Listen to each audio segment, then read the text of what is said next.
So I found this information sheet with a simple Google search, and I really like it. It's from Scholastic. It has to do with their Scope magazine, which I also like. But it's just something that I minimized it, and I had them glue it in their notebook so that it was there and it was handy. And we just went through it. I just kind of read it out loud to them. We directly talked about it. It's one of those direct instruction. It took about 15 minutes to kind of get through.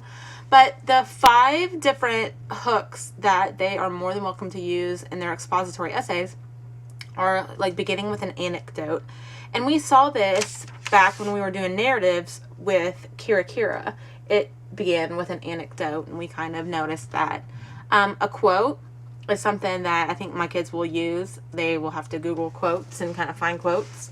But I think that's like a great way to start. I remember doing that in high school. I used quotes a lot to kind of hook my reader.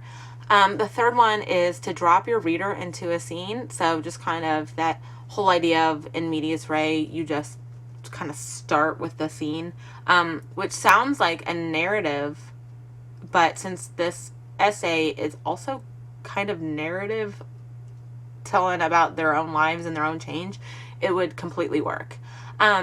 The surprising fact seems to me more like something that would be used for persuasion, but I think it has a place here.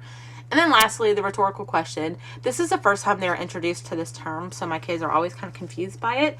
And I really play it up, and I talk about how that's like such a big word, and they'll be able to go home and kind of brag to their parents about how they learned about rhetorical questions. So they like that, and they like playing around with those words and saying rhetorical question, and a lot of them generally end up using them.